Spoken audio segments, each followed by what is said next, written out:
y empleador. Dependencia jurídica. Empleado. Cumplir las órdenes e instrucciones. Empleador. Dirige las tareas. Dependencia económica. El empleado presta los servicios en beneficio o provecho del empleador, quien asume los riesgos del negocio o la empresa. Jornadas durante un trabajo no podrá extenderse más de 8 horas diarias o 48 horas semanales. Tendencia técnica.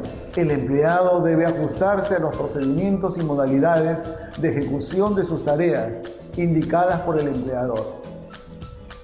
Recibos de sueldos. Estos contienen datos del empleado, datos del trabajador, detalle de la remuneración, otros datos obligatorios. Todos tenemos derechos y obligaciones. Muy bien. Voy a dejarles este también.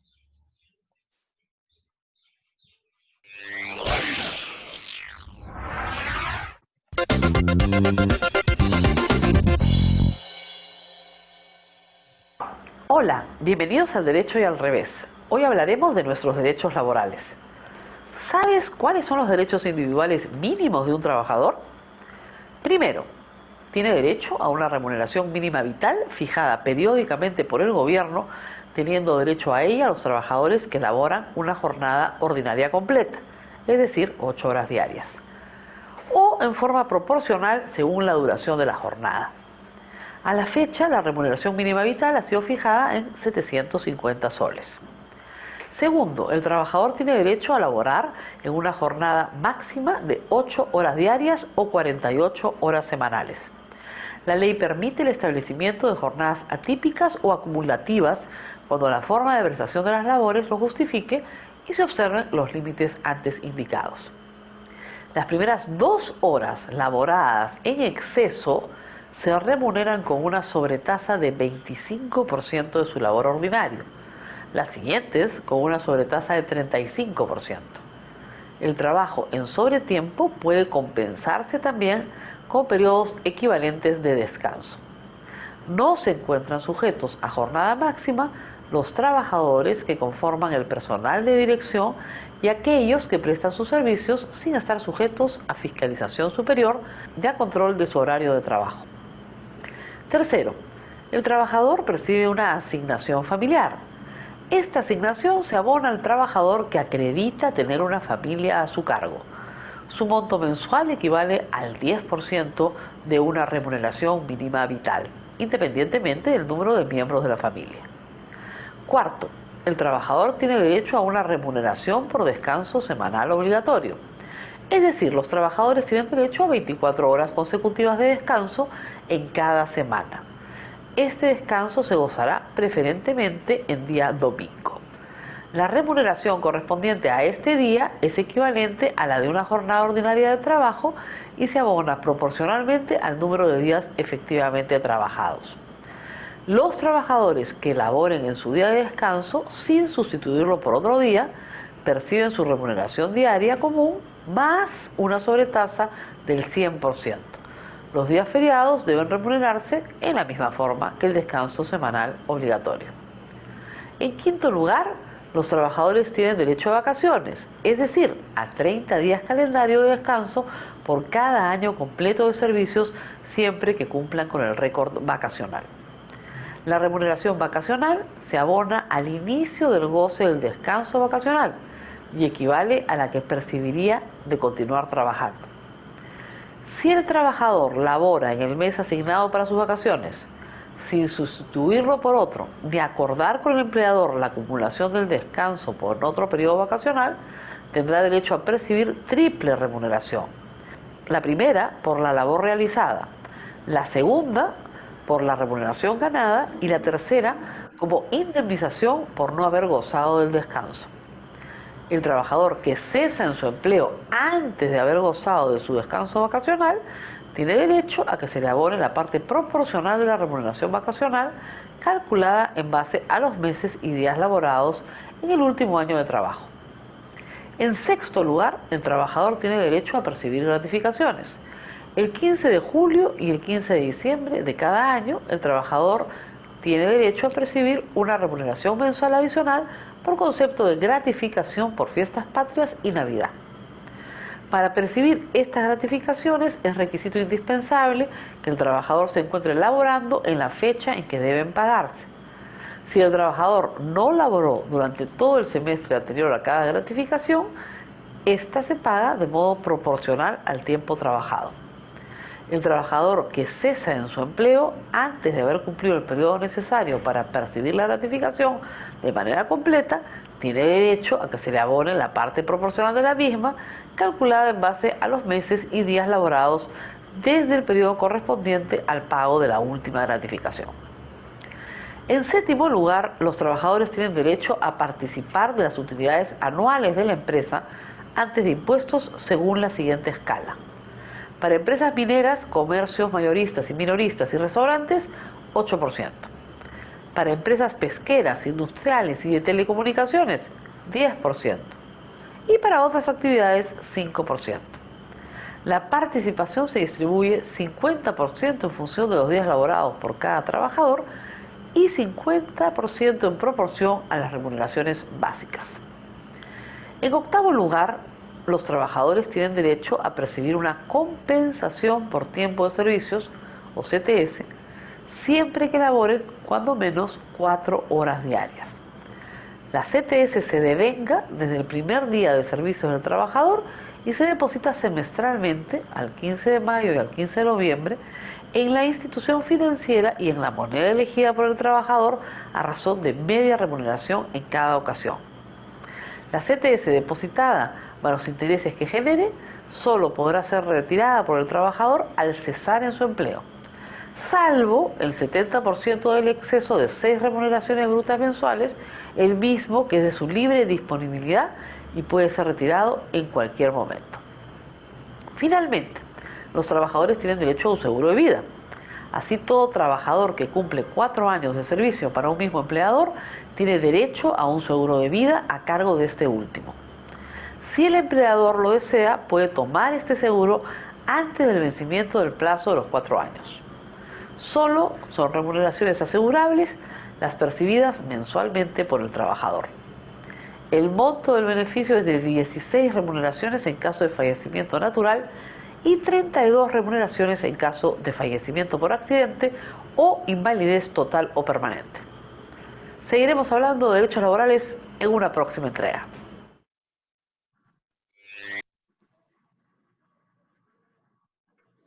Llegamos al punto de esto. El punto de esto es que vamos a poder comparar porque quien está mencionando ahí, quien está hablando, es una, he estado mencionando la clase, pero vamos a estar hablando un poquito más de lleno acerca de eso. El derecho laboral tiene una relación jurídica que existe entre el patrón y el trabajador. ¿En qué momento sucede? En el momento en donde se vinculan, existe un contrato. Recuérdense que los contratos, ahí lo vamos a ver en el código laboral, de que hay contratos formales y contratos informales. Pueden ser orales o pueden ser escritos. Las fuentes del derecho de trabajo son las fuentes reales o de producción o las fuentes formales o de conocimiento. En la clase anterior vimos cuál es cada uno. Permítame. Vimos cada uno y vamos a hablar. Las fuentes reales o de producción son los acontecimientos sociales que propician el proceso legislativo. Hablamos del Estado y la sociedad. Son órganos que determinan la creación de las normas de trabajo. La función del Estado corresponde a los 3 poderes. Legislativo, que crea leyes, ejecutivo, que las crea y emite disposiciones, y el judicial, que se suma mediante la jurisprudencia aplicada en la Junta de Conciliación y de Arbitraje. La función de la sociedad corresponde a 2 vertientes. La primera, a través de las manifestaciones de los grupos sociales, o sea, los que trabajan y los que ofrecen el trabajo, ¿sí? Y 2, a través de las organizaciones sociales especializados y conocidos como sindicatos. Ya vamos a hablar acerca del sindicato. Fuentes formales o de conocimientos. Son las formas obligadas y predeterminadas que deben adquirir reglas de conducta para imponerse mediante el poder coactivo, o sea, por fuerza del Estado. Estas fuentes del derecho laboral son, primero, la Constitución, luego la ley, luego la costumbre, principios generales del derecho, después derecho internacional, contrato colectivo, reglamento interior, jurisprudencia, doctrina y equidad. ¿Cuáles son las fuentes formales del derecho laboral? Como pregunta de examen, Constitución, ley, costumbre, principios generales del derecho, derecho internacional, contrato colectivo, reglamento interior, jurisprudencia, doctrina y equidad. Esas son las respuestas a esta pregunta que yo les estoy haciendo. La Constitución es la fuente primaria del derecho laboral, es la ley suprema nacional. La ley es el cuerpo jurídico de las relaciones del obrero patronal. La costumbre es, mientras se integraba el derecho del trabajo, se recurría antes a la costumbre como una fuente creadora del derecho, una repetición uniforme de la práctica. Y los principios de derecho, que son interpretaciones derivadas de la Constitución que pueden ser de carácter supletorio, en caso que existan lagunas de ley, ¿sí? El derecho internacional se presenta entre tratados y bilaterales, o sea, entre dos países, y los convenios internacionales de trabajo, que el contrato colectivo, que es la fuente más usual después de la ley, que el colectivo es porque intervienen el sindicato, el obrero y la empresa. El reglamento de trabajo es una fuente normativa para las relaciones de obrero-patrón con las normas de la ley, y jurisprudencia es el conjunto de resoluciones reiteradas y dictadas por la Corte Suprema de Justicia. La doctrina es una expresión clara y concreta fundamentada de quienes han hecho el estudio del derecho a una profesión. La equidad es el modo de dictar resoluciones judiciales y administrativas aplicando con justicia la ley. Bueno, vamos a hablar un poquito de esta historia. Voy a avanzar con esta. Ahí está. Eso sí nos interesa. Las ramas del derecho que se relacionan con el derecho laboral. Que recuérdense que esta es como la ciencia, ¿sí? No sé si ustedes se los explicaron de esta forma, pero hay ciencias naturales, ciencias sociales, ciencias lingüísticas y hay ciencias artísticas. Y de esta forma, así como hay de estos tipos de ciencias, también el derecho tiene sus ramas, ¿sí? Tiene sus especialidades, ¿sí? Y tiene relación el derecho laboral con el derecho constitucional, con el administrativo, con el económico, con el de seguridad social, con el bancario, con el fiscal, con el de derecho penal, con el procesal, con el derecho internacional y con el derecho mercantil. Estas tienen una relación intrínseca y ligada uno a uno, ¿sí? El derecho laboral, como todas las ramas del derecho, no puede permanecer aislado o solo, sino que conserva su autonomía y mantiene ligas de contacto con las otras disciplinas jurídicas, sociales y económicas. Sujetos de relación de trabajo. Trabajadores de cualquier especie. Patrones, empleadores, dadores de trabajo, el Estado y organismos públicos. La empresa constituye una unidad de trabajo y el sindicato es un grupo de trabajadores. ¿Cuáles son los sujetos de la relación de trabajo? El trabajador, el patrón, la empresa y el sindicato. Muy bien. El trabajador y sus tipos. Trabajador, ¿qué es una persona trabajadora? ¿O qué es el trabajador? Es una persona física que presta a otra persona física también o moral un trabajo personal subordinado mediante el pago de un salario. Ya habíamos visto que salario y sueldo no es lo mismo, ¿sí? El sueldo va al área administrativa y el salario va al área operativa. El trabajador de base es aquella persona que presta sus servicios por tiempo indefinido, ¿sí? Trabajador de confianza. Se consideran de confianza los trabajadores de dirección,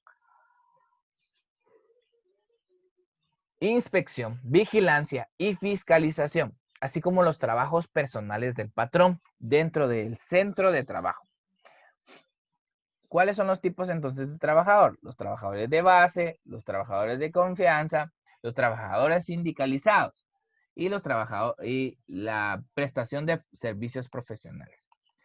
¿Qué es un trabajador sindicalizado? Bueno, es aquel afiliado a un sindicato y lo rige el contrato colectivo de trabajo. La prestación de servicios profesionales es la persona profesional que presta su servicio a una empresa.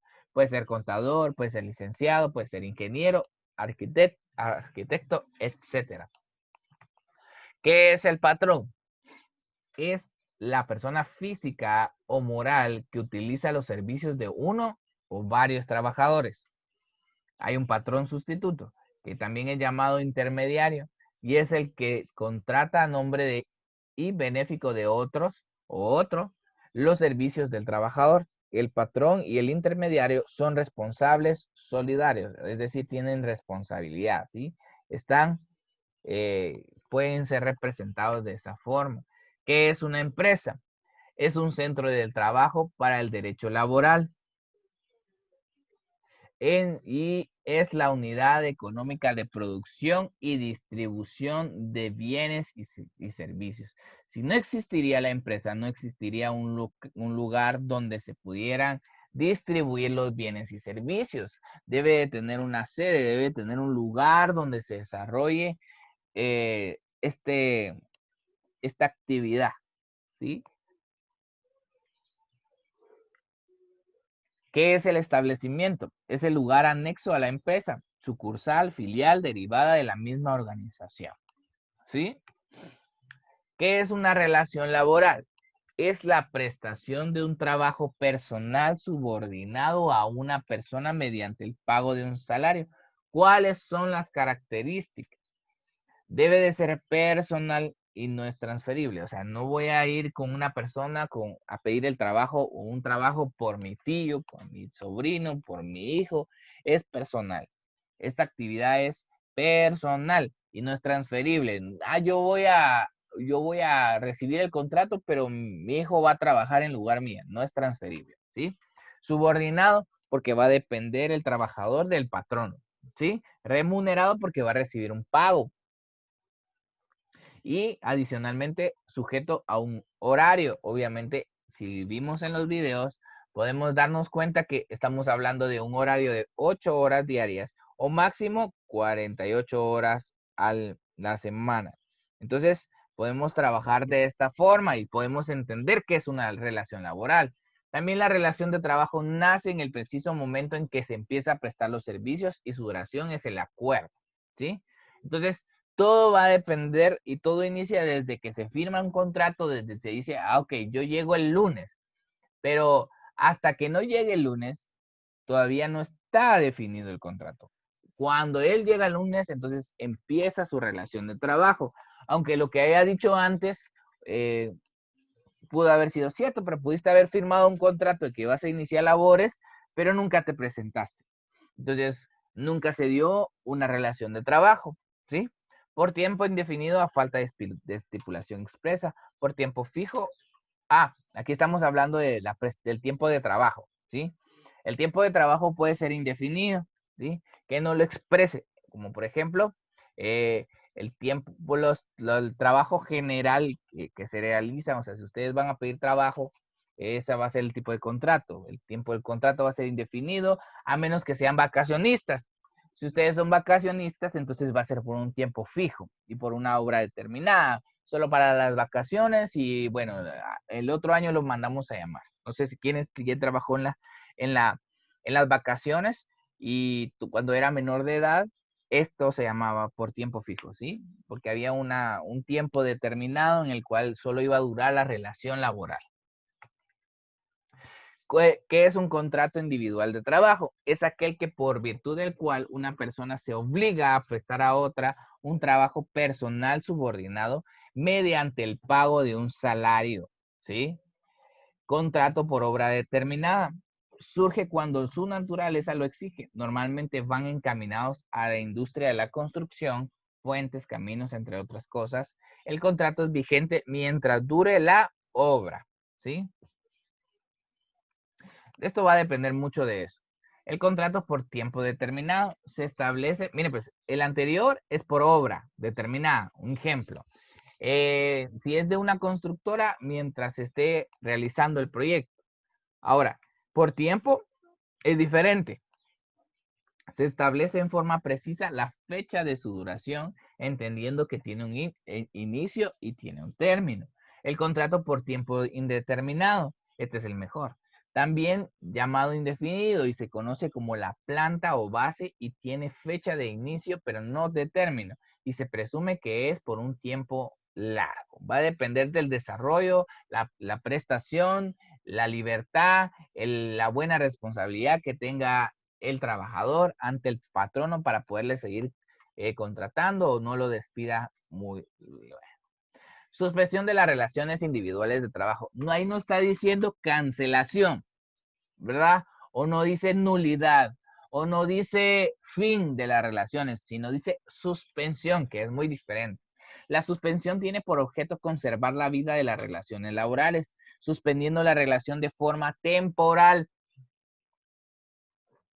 sin responsabilidad del trabajador y el patrón, cuando alguna circunstancia le impide al trabajador la prestación de su servicio, como por ejemplo, a muchos los mandaron a descansar, ¿verdad? Los mandaron a descansar ahí a sus casitas por la situación, porque la empresa no podía salir adelante, etcétera. Eso se llama suspensión de relaciones de trabajo, ¿sí? Causas de la suspensión: enfermedad contagiosa del trabajador. ¿Verdad? Número 2, incapacidad del trabajador por accidentes y enfermedades que constituyan riesgos de trabajo. Número 3, prisión preventiva seguida de una sentencia absolutoria. Número 4, arresto del trabajador. Obviamente, cuando arrestan al trabajador no se puede presentar a trabajar, ¿verdad? Y tiene de hecho que se le suspenda su trabajo. No se le cancele, se le suspende.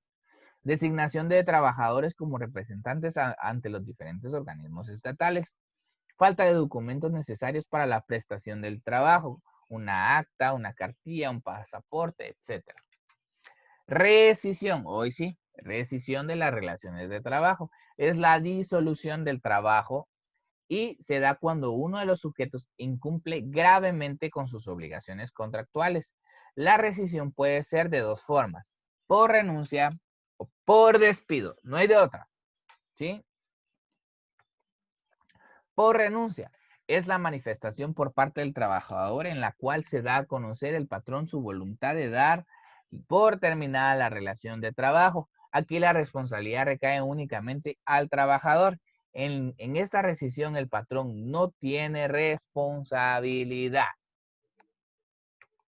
Por despido. Forma contraria a la renuncia es la declaración del patrón mediante la cual hace saber al trabajador que se concluye la relación de trabajo y que prescinde de sus servicios sin despido justificado.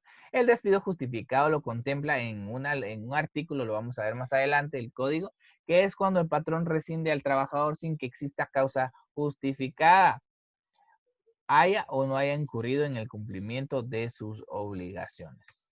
El trabajador tiene derecho a reinstalación, ¿sí? O sea, que se le vuelva a reinstalar. 2, pedir indemnización constitucional. La indemnización consiste en 20 días de salario por cada año de servicio prestado. Ahora, aquí en Guatemala es por cada año, es un sueldo, ¿sí? Es un mes que se le paga, ¿sí? Si usted estuvo un año ahí, entonces tiene derecho a un salario extra. Si usted estuvo 2 años ahí, usted tiene derecho a 2 salarios. Si estuvo 3 años, entonces 3 salarios conjuntos. Eso es una indemnización por despido. Condiciones de trabajo. Bueno, los principios de igualdad de las condiciones de trabajo son que implica la suspensión de tratos económicos y laborales discriminatorios por concepto de raza, edad, sexo, nacionalidad, entre otras cosas. La jornada de trabajo significa una relación de tiempo, duración de tiempo de la actividad productiva realizada, tiempo disponible del trabajador a disposición del patrón. Bueno, jóvenes, lo vamos a dejar ahí.